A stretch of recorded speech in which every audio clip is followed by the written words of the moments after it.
Good morning and welcome. My name is Peter Fishman, and I'm the child of a Holocaust survivor, Judy Fishman, who's here today. I'm also president of Voices of Hope, an organization dedicated to Holocaust and genocide education. Thank you for joining us today at the Mandel JCC's Descendants of the Shoah Speak Up Showcase. Preparing for the next generations to use their own voices to shape the future has always been a goal of Voices of Hope. And standing here today at the 5th Speak Up is a true accomplishment and honor. Please join me in welcoming Matt and Alicia Dix. For the past 4 weeks, this incredible group of children and grandchildren of survivors has been working on finding and crafting their stories. They participated in a workshop that was led by Matt, who will also tell a story today about his experience with Voices of Hope.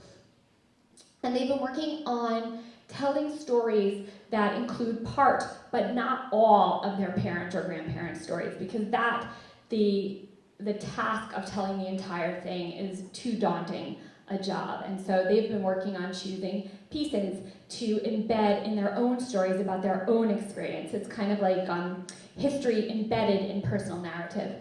We're going to start up with Judy Kopeman-Fried. Hi, Judy. Judy is a psychiatric social worker in Wallingford. When she's not social workering, she enjoys spending her time with family and friends, especially her delicious granddaughter. I did not describe her as delicious. That was her word. She would know, not me. She enjoys woodworking and traveling and studying diverse spiritual practices. When I asked Judy my question, if you could choose any Jewish person from history to be your imaginary friend, who would you choose and why? Judy, I think, chose the perfect imaginary friend for herself, Bette Midler. She said, yes. We'd all kind of like Bette Midler to be our imaginary friend, right? I know. Judy says she is smart, funny, and has a fabulous voice. She'd be, imagine, if you're having a moment, she could sing Wind Beneath My Wings to you. I think you win here, Judy. Not that it was a contest. She said she'd be a great friend for me as I have no voice, but can bring humor to any situation. I was so jealous. I felt like I wanted to get together with Ruth, my imaginary friend, and Gilda and Lindsay and Judy and Bette, and we would all have a good... I know Ruth is a different category, but I feel like she'd be up for that, you know? Please welcome Judy Kopeman-Fried.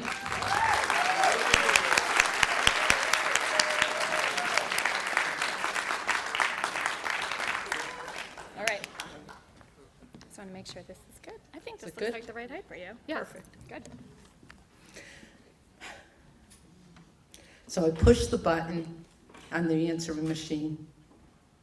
Judy, Judy, where are you? It's the sound of my mother's voice. It's always riveting. Her terror can move me like nothing or anybody ever can. The sound and the feel of her fear reverberate from the phone lines from Manchester to Cheshire at lightning speed. And it jolts me every single time. I'm about 28 years old. I'm out to dinner with my husband, Michael, and we go to a movie. And I just simply forgot to tell her where I was going. I'm 8 years old. My parents decide to send us to overnight camp, so we're at Camp Meadowlark in Augusta, Maine. It's 2 o'clock in the morning. I wake up terrified. Mommy, Mommy, where are you? Where are you? I start to get panicky, and I get dressed, get off of my wooden bunk with 8 other girls in the bunk, and I sneak out, looking all over the camp for my mother, longing for a closeness that can't be found in that moment. And I find my brother's bunk, and I sit in front of it watching the sun come up, hoping that tomorrow will be a better day. Well, my parents couldn't get it right So I'm 10 years old now, and they say, we're going to try for another month. You're going to go to Camp Hadar now. Camp Hadar in Clinton, Connecticut, 10 years old. I can't eat, I can't sleep, and I'm constipated. And they send me to the nurse. And the nurse says, Judy, if you don't go to the bathroom, your stomach is going to explode. Talk about fear. Fear upon fear upon fear. So I wander the camp, and I try to find how to escape from the camp.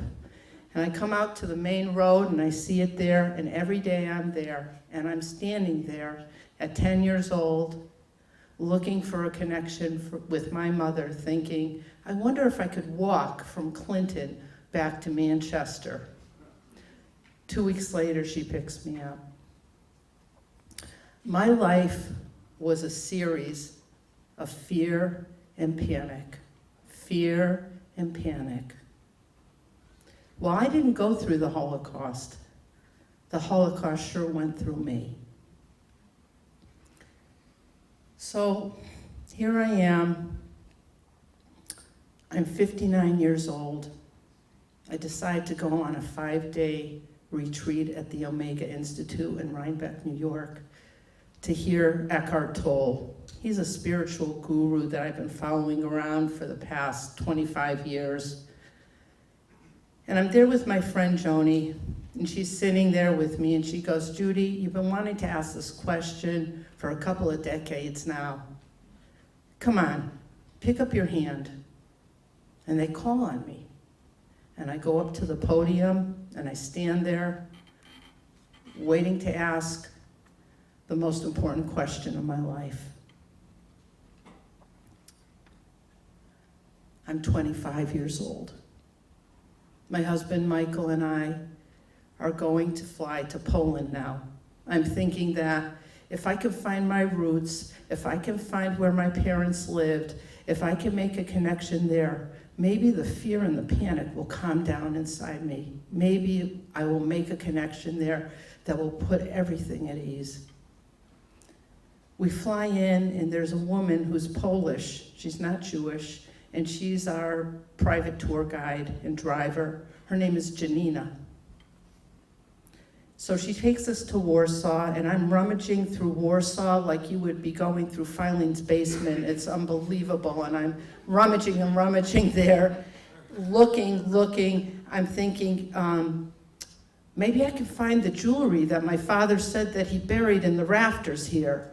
Well, you know, Warsaw was burnt to the ground. The ghetto was liquidated. I was looking for something that certainly couldn't be found. And she takes us to Auschwitz, and I go to the information desk there, and I say, my mother's here. My mother was here. What block was she on? Where did she live here? And the woman at the information desk hands me a sheet of paper that tells me exactly how much my mother weighed when she came to Auschwitz, what block she lived on, and the whopping 60 pounds she weighed when she was liberated at 20 years old. I could not wait to get out of Poland. I came there looking for something, looking for a connection, and somehow I wanted to take that paper and those ashes back to my mother and say, here's your mother. You won't feel so alone. Here's your history. Please take this.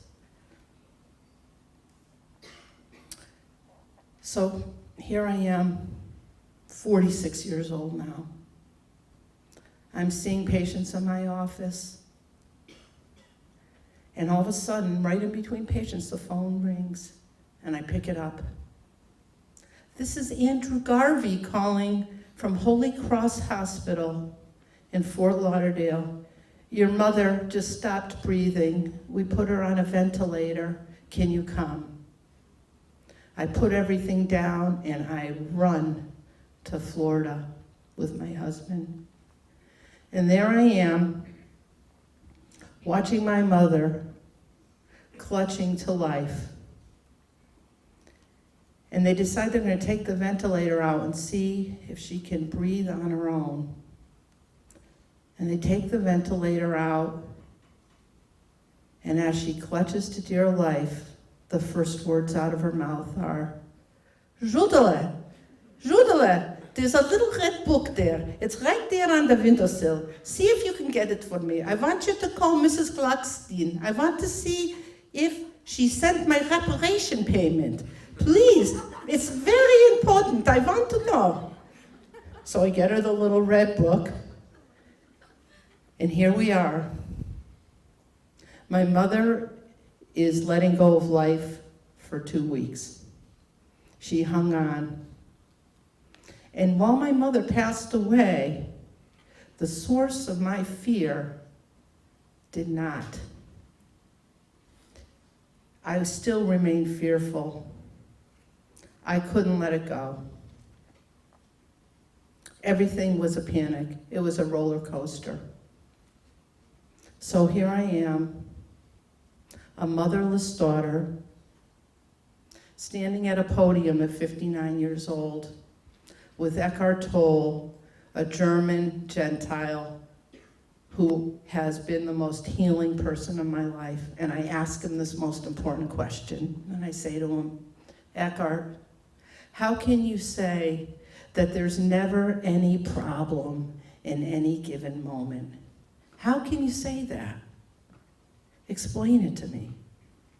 And he says to me, Judy, fear has nothing to do with religion or ethnicity. Fear is universal. It's a universal feeling.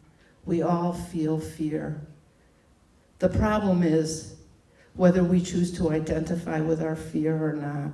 The problem is if we feel the fear and we are so identified with it and let it take us over, our fear becomes our truth. That's how the Holocaust happened. That's how my mother's terror happened. He said, you have to work very hard at being really conscious of your fear and not let it take you over and not let it get to your mind and not attach a story to that fear. So while my mother was not able somehow to not identify with her fear and her terror, I, as the next generation, was able to take those words into my heart, and I was able to transcend that fear from the most unlikely person that I could ever imagine would help me.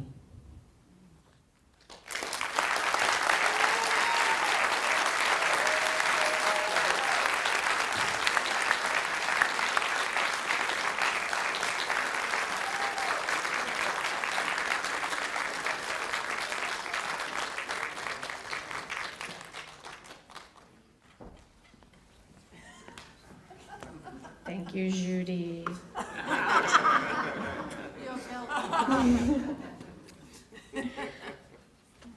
So 2 things I want to say. First of all, thank you for reminding me about Filene's basement.